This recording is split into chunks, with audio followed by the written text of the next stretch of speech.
Hello there, welcome to NTV English News Bulletin. I am Bhavana Casey. In the beginning, we have the headlines.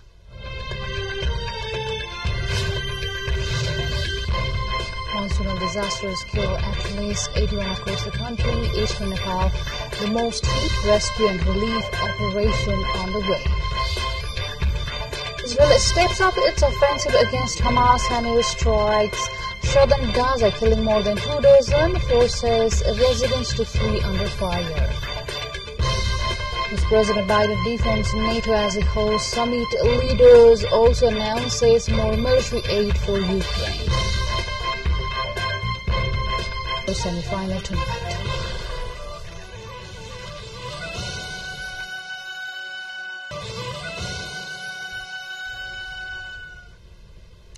Welcome back. Now we have the news in details. A total of 81 persons have died due to floods, landslides and other monsoon-related hazards so far in this monsoon season, the Nepal police had said. Likewise, 5 persons are still missing in the disasters and 97 others are injured. The police say that a search for the missing is ongoing and the injured are receiving treatment at various local hospitals. Police say that 53 persons have been rescued. Of the injured, 3 were injured in Kathmandu Valley, 21 in Kosi, 5 in Madhes, 4 in Bagmati, 26 in Gandaki, 4 in Lumbini, 15 in Karnali, and 10 in Sudur Pasim province. A total of 161 houses have been inundated and 138 houses, 54 estates, 41 bridges, a school and 2 government offices suffered damages due to flood. So far, 2,764 families have been displaced by disaster-related incidents during the period. Activities are underway to shift the families to different places who are at the risk of floods or landslides to the safer location. A person died in Pokhara Metropolis Ward number 27 after his house was collapsed in a landslide occurred early this morning. Bhim Bahadur Thapa, aged 22 from Sahela Fata, died when his house was buried in the landslide, according to Deputy Superintendent of Police Basanta Kumar Sarma. However, 50-year-old Kamala Thapa was rescued alive in the disaster.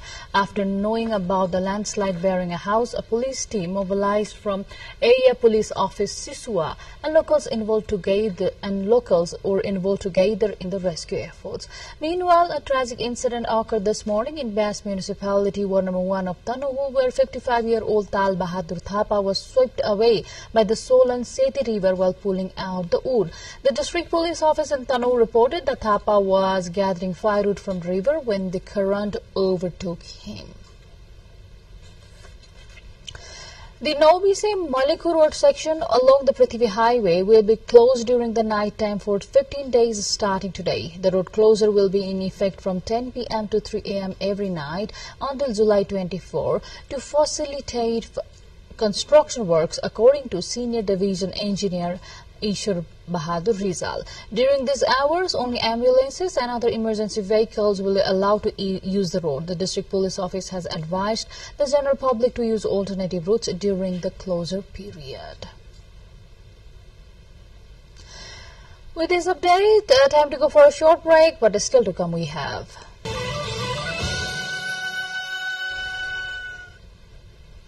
Welcome back. You are with NTV English News Bulletin. Now to the international updates.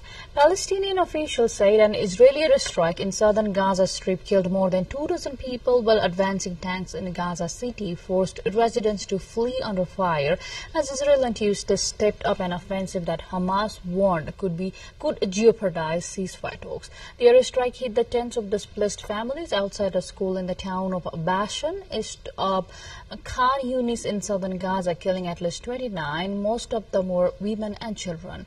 The Israeli military said it was reviewing reports that civilians had been harmed. It said the incident occurred when it struck a precise munition, a Hamas fighter who took part in the October 7th raid on Israel that precipitated the Israeli assault on Gaza. U.S. President Joe Biden has welcomed NATO leaders to Washington, D.C. with a forceful speech that seemed a pitch to reassure allies overseas and closer to home that he can fight off an election challenge from Donald Trump. In brief but strongly deliberate remarks at the opening of the summit, the president declared the military alliance more powerful than ever as it faced a pivotal moment with the war between Russia and Ukraine, warning that autocrats had overturned global order. Biden announced more military aid for Kiev. The U.S. president and the leaders of Germany, Italy, the Netherlands and Romania are donating Patriot missile batteries and other systems to bolster Ukraine's air defenses. At least one person died when a boat carrying 18 undocumented migrants sank off Colombia's Caribbean coast, the country's migration office said. 15 people were rescued, 6 of whom are children. The incident occurred near the islands of San Andres, close to Colombia's border with Nicaragua. Military officials said a search and rescue operation is underway by Navy Rapid Reaction Units along with the Air Force. With this update, time to go for a short break, but still to come we have.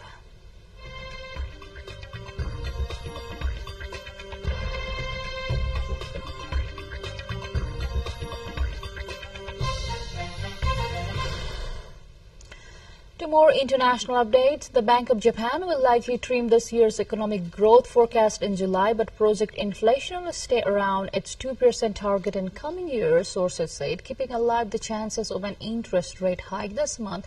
The central bank will release fresh quarterly growth and the price forecast at its next policy meeting on July 30 to 31 and debate whether to raise rates from current near-zero levels. A rare unscheduled downgrade to Japan's historical gross domestic product GDP data will likely lead to slight cut to BOJ's growth forecast for the current fiscal year, said 3 sources familiar with its thinking. But the central bank will likely make no big changes to its fiscal 2025 and 2026 GDP forecast. The BOJ also will roughly maintain its forecast that inflation will stay around its 2% target in the years through early 2027. Running years behind schedule, Europe's new Ariane 6 rocket blasted off on its maiden flight Tuesday, thundering away from the European Space Agency's Jungle site in French Guiana in a bid to restore independent European access to space. Facing increasingly stiff international competition, Europe's space agencies see the Ariane 6 as critical to re-establishing and maintaining their foothold in low Earth orbit and beyond, launching European military satellites, science missions, navigation and communication satellites and other commercial payloads. The Ariane 6 majestically climbed skyward atop a combined 1.9 million pounds of thrust, shattering the afternoon calm at the Guyana Space Center and putting on a spectacular long-awaited show for government and industry dignitaries, alongside personnel and the area residents. More updates lined up on the other side, but before that, let's have the highlights first.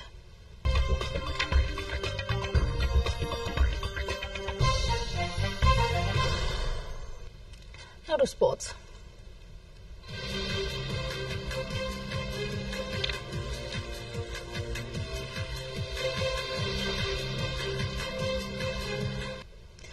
Lamine Yamal became the youngest goal scorer in European Championship history as Spain beat France in an absorbing contest to reach the final of Euro 2024. After Randal Colomouani headed in Kylian Mbappe's cross to give France an early lead, Yamal curled home a stunning strike from outside the box to write his name into the record books by scoring at the age of 16 years and 362 days. Yamal's goal came in the 21st minute, and Spain were ahead just 4 minutes later as Dani Olmo's shot was overturned home by France defender Koundé. For France, Aurelien having a header saved and Mbappe denied from an ambitious effort. Meanwhile, Spanish fans in Madrid celebrate as the final whistle signaled the national team's 2-1 victory over France and a ticket to the European Championships final. Meanwhile, the Netherlands and England will meet in the other semi-finals tonight, and the winner will make up a awaited clash against Spain. Elena Rybakina says being the only former Wimbledon singles champion left in the women's draw will boost her confidence as she seeks a repeat. The Kazakh won her maiden Grand Slam title and lifted the Venus Rosewater this when she defeated Onus Javier in the 2022 final. As the highest-ranked player remaining this year, the fourth seed is widely seen as an overwhelming favorite to secure the famous trophy once more. Rybakina faces Ukraine's Elena Svitolina as their quarterfinal opens up play on center court on Wednesday. Following that, Novak Djokovic will return to center court to face Alex de Minaur.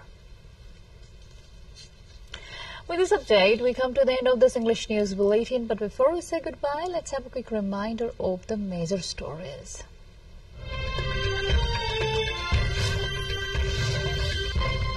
Monsoonal disasters kill at least 81 across the country. Eastern Nepal, the most hit, rescue and relief efforts underway. Israel steps up its offensive against Hamas and it strikes 7 Gaza, killing more than 2 dozen people, forces residents to flee under fire.